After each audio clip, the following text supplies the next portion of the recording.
നമസ്കാരം. Aroor vision news ചാനലിലേക്ക് സ്വാഗതം. അരൂർ 21-ാം വാർഡിൽ മാലിന്യ കൂമ്പാരവും വെള്ളക്കെട്ടും ജനജീവിതം ദുരിതത്തിലാഴ്ത്തി. പരിഹാരം തേടി പ്രദേശവാസികൾ പ്രത്യക്ഷ സമരത്തിലേക്ക്. വാർത്തകൾ വിശദമായി. 21-ാം വാർഡിന്റെ ശോചനീയാവസ്ഥ പരിഹരിക്കുക. 21-ാം വാർഡിലെ റോഡിലെ ശോചനീയാവസ്ഥ പരിഹരിക്കുക. കുട്ടിപ്പൊളിച്ച റോഡിന്റെ ശോചനീയാവസ്ഥ പരിഹരിക്കുക. ജനങ്ങൾ വെള്ളക്കെട്ടിലാവുന്ന അത് ശാശ്വതമായി പരിഹരിക്കുക. 21-ാം വാർഡിന്റെ ശോചനീയാവസ്ഥ പരിഹരിക്കുക. അരൂർ 21-ാം വാർഡിൽ മാലിന്യ കൂമ്പാരവും വെള്ളക്കെട്ടും തകർന്ന് തരിപ്പണമായ ഗ്രാമീണ റോഡും ജനജീവിതം ദുസ്സഹമാക്കുകയാണ്. പരിസരവാസികൾ ഇന്ന് ശക്തമായ പ്രതിഷേധം രേഖപ്പെടുത്തി. 21-ാം വാർഡിൽ പൂജപ്പുര റോഡ് പുതുപ്പറമ്പത്ത് ക്രോസ് റോഡിൽ ഓവർബ്രിഡ്ജിന് സമീപം മാലിന്യ നിക്ഷേപം അവസാനിക്കുന്നില്ല. പഞ്ചായത്തിൻ്റെ മാലിന്യ നിർമ്മാർജ്ജന യജ്ഞത്തിന് ശേഷവും ഈ ഭാഗത്ത് മാലിന്യം തള്ളുന്നത് തുടരുകയാണ്. അന്യദേശങ്ങളിൽ നിന്നുള്ള മാലിന്യമാണ് ഇവിടെ കൊണ്ടുവന്ന് നിക്ഷേപിക്കുന്നതെന്നാണ് പ്രദേശവാസികൾ പറയുന്നത്.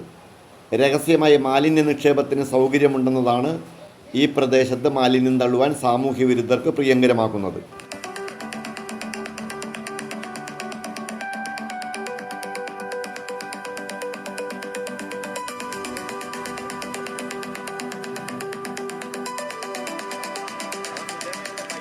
മക്കളും പ്രായമായ അച്ഛനമ്മമാരും പ്രായമുള്ള ആൾക്കാരും ഇതിലെ വഴി നടന്നു പോകുമ്പോൾ ഈ പ്ലാസ്റ്റിക് മാലിന്യങ്ങൾ ഇടുന്നത് ഇവിടുത്തെ ജനപ്രതിനിധികൾ ആരും കാണുന്നില്ലെന്നാണ് നമ്മുടെ ഒരു ചോദ്യം. ഈ ജനപ്രതിനിധികൾക്ക് ചെയ്യാനുള്ള കുറേ ഉത്തരവാദിത്വവും കാര്യങ്ങളില്ലേ, ആ ചെയ്യേണ്ട കാര്യങ്ങൾ ഉത്തരവാദിത്തമായിട്ട് ചെയ്യാത്തത് കൊണ്ടാണ് ഇങ്ങനെ സംഭവിക്കുന്നത്. ഈ വർഷകാലം വരുമ്പോഴാണ് വെള്ളക്കെട്ട്, അടുത്തുള്ള വീടുകളിലൊക്കെ വെള്ളം ഒഴുകിപ്പോകാനുള്ള സംവിധാനങ്ങളില്ല. കാണ പോലും നല്ല ആഴത്തിലില്ല. കാണ വെള്ളം ഒഴുകേണ്ട പ്രദേശങ്ങളെല്ലാം അടച്ചു വച്ചിരിക്കും. അപ്പം മഴ പെയ്യുമ്പോൾ, ശക്തിയായ മഴ പെയ്യുമ്പോൾ വെള്ളമൊക്കെ ഒഴുകി പോകാനൊക്കെ ഭയങ്കര ബുദ്ധിമുട്ടും കാര്യങ്ങളൊക്കെയാണ്. അത് ഇതിൻ്റെ ഇവിടുത്തെ ജനപ്രതിനിധികൾ കാണാത്തത് കണ്ടിട്ട് കാണാതെ പോവുകയാണ് എന്നൊരു അറിയാൻ പാടാത്ത കാര്യങ്ങളാണ്. അതുകൊണ്ട് ഇതിനൊരു പരിഹാര മാർഗം കണ്ടെത്തണമെന്നാണ് നമ്മൾ പറയുന്നത്. സ്ഥിരമായിട്ട് സംഭവിച്ചുകൊണ്ടിരിക്കുന്ന ഒരു കാര്യമാണിത്. ഞങ്ങൾ പല പ്രാവശ്യം നാട്ടുകാരിടപെട്ട് ഇതുപോലെ പ്ലാസ്റ്റിക് കൊണ്ടുവന്ന് വലിച്ചു വാരി ഇടുന്നവരെ പിടിക്കാൻ വേണ്ടിയിട്ട് പഞ്ചായത്തുകാരോട് സഹകരിച്ച് കുറേ കാര്യങ്ങൾ ചെയ്തു. അടുത്തുള്ളവരല്ല, ഇത് പുറത്തുനിന്ന് കൊണ്ടുവന്ന് ഇടുന്ന വേസ്റ്റാണ് കൂടുതലും. അഡ്രസ്സൊക്കെ ഞങ്ങൾ കുറേ കളക്ട് ചെയ്തിട്ടുള്ളതാണ്. പക്ഷേ ഇവിടെ ഒരു ശാശ്വതമായ പരിഹാരം കാണാൻ ആരും ഇതുവരെ ശ്രമിച്ചിട്ടില്ല എന്നുള്ള കാര്യം. ഇപ്പോൾ ഇന്ന് തുടർച്ചയായി നിൽക്കുന്ന ഈ മഴ കാരണം ഇവിടെ ഈ പ്രദേശത്തുള്ള എല്ലാ വീടുകളും വെള്ളക്കെട്ടിലാണ്. കൊച്ചു കുട്ടികളൊക്കെ വളരെ പ്രശ്നത്തിലാണ്. ചെറുത് എലിയോ പാമ്പ് ഇതെല്ലാം കൊണ്ട് ഒഴുകി നടക്കുന്നു. ഇതൊക്കെ കൊണ്ട് വളരെ ബുദ്ധിമുട്ട് ഉളവാക്കിയിട്ടുണ്ട്. ഇതിപ്പോൾ 2 ദിവസത്തെ പരിശ്രമമാണ് ഈ കയറ്റി വെച്ചിരിക്കുന്നത്. 21-ാം വാർഡും 20-ാം വാർഡും തമ്മിലുള്ള കണക്ഷൻ കാണാൻ നല്ല വന്നാൽ നമുക്ക് ഉപകാരമാണ്. പണ്ടുള്ളത് കാണാൻ ഇപ്പം ഇല്ലത്.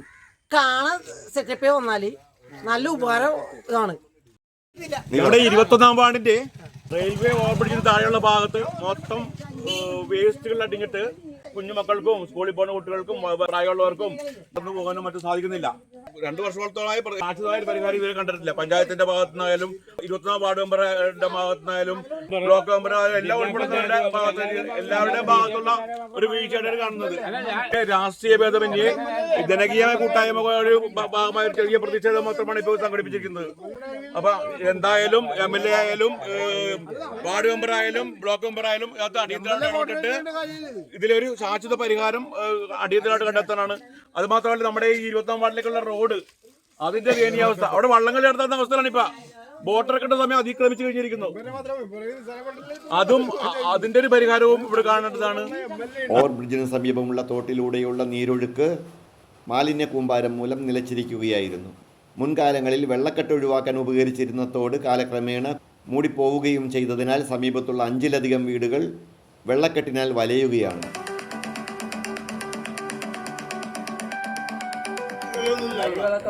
സന്ധ്യ കഴിഞ്ഞ് ഇവിടുന്ന് ഇറങ്ങി പോകാനൊക്കെ നടന്നു പോകുമ്പോൾ ഇഴജന്തുക്കളുടെ പ്രശ്നങ്ങളാണ്. വെള്ളക്കെട്ടിന്റെ മൂടി നിൽക്കുക, റോഡുകൾക്കാണ് കയ്യേറിയിരിക്കുന്നത്. അങ്ങോട്ടും ഇങ്ങോട്ടും ഇറങ്ങാനൊന്നും നോക്കില്ല, മനസ്സിലായി. അതുകൊണ്ട് പിന്നെ എല്ലാം മൊത്തം വെള്ളമാണ്. ഇപ്പോൾ ഇച്ചിരി കുറഞ്ഞ മുട്ടിൻ്റെ പേര് വെള്ളമാണ്. അങ്ങനെയൊക്കെ ഇഴജന്തുക്കളൊക്കെ കയറി വരുന്ന അതിനുള്ള പേടിയാണ്. അതുകൊണ്ട് രീതിക്കൊക്കെ ചെയ്ത് വിടണം. ആ സമയത്ത് നിങ്ങൾ രാത്രിയാണ് ജോലി കഴിഞ്ഞ് വരുന്നത്. അപ്പോൾ ഇടവഴി കൂടെ വരാൻ നമുക്ക് പേടിയാണ്. കാല് തെറ്റിയാൽ വെള്ളത്തിലാവും. മുക്കിൽ വെട്ടമൊന്നുമില്ല, ലൈറ്റുകളൊന്നും ലൈറ്റെല്ലാം ഇടണം.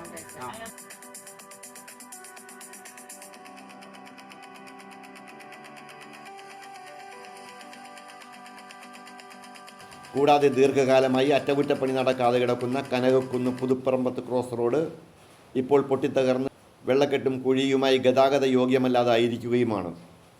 ഈ റോഡിൻ്റെ പുനരുദ്ധാരണ പ്രവർത്തനം MLA ഏറ്റെടുത്തു എന്നാണ് അറിയുന്നത്. പ്രതിഷേധ സമരക്കാർ 3 ആവശ്യങ്ങളാണ് ഉന്നയിക്കുന്നത്. മാലിന്യ നിക്ഷേപം ഒഴിവാക്കാൻ, സ്ഥിരമായി ഇവിടെ CCTV ക്യാമറ ഘടിപ്പിച്ച് സാമൂഹ്യ വിരുദ്ധരെ കണ്ടെത്തി ആവശ്യമായ നടപടിയെടുക്കണം. പഞ്ചായത്ത് രേഖകളിൽ മുമ്പുണ്ടായിരുന്ന തോട് പുനഃസ്ഥാപിച്ച് ഈ പ്രദേശത്തുള്ള വീടുകളിലെ വെള്ളക്കെട്ട് ഒഴിവാക്കണം. ക്രോസ് റോഡ് അടിയന്തിരമായി അറ്റകുറ്റപ്പണി നടത്തി സഞ്ചാരയോഗ്യമാക്കണം. ബന്ധപ്പെട്ട അധികാരികൾ ശ്രദ്ധ ചെലുത്തേണ്ട ന്യായമായ വിഷയങ്ങളാണ് പ്രതിഷേധക്കാർ അവതരിപ്പിച്ചതെന്ന് സംഭവസ്ഥലം സന്ദർശിച്ച മാധ്യമപ്രവർത്തകർക്ക് ബോധ്യമായിട്ടുണ്ട്. റോഡ് അറ്റകുറ്റപ്പണിക്കായി MLA മുൻകൈയെടുത്ത് പുനർനിർമ്മിക്കപ്പെടാനുള്ള പദ്ധതിക്ക് അംഗീകാരമായിട്ടുണ്ടെന്നാണ് അറിയുന്നത്. എത്രയും വേഗം പണി തുടങ്ങി ജനങ്ങളുടെ യാത്രാ ദുരിതത്തിന് അറുതി വരുത്തുമെന്നും ബന്ധപ്പെട്ട MLA ഓഫീസിൽ നിന്നും അറിയിച്ചു. മാലിന്യ നിർമ്മാർജ്ജനം നടത്താനും വെള്ളക്കെട്ട് ഒഴിവാക്കാനും മുൻകൈയെടുക്കേണ്ട ബന്ധപ്പെട്ട വാർഡ് മെമ്പറിൻ്റെ അനാസ്ഥയും പ്രതിഷേധക്കാർ ചൂണ്ടിക്കാട്ടി.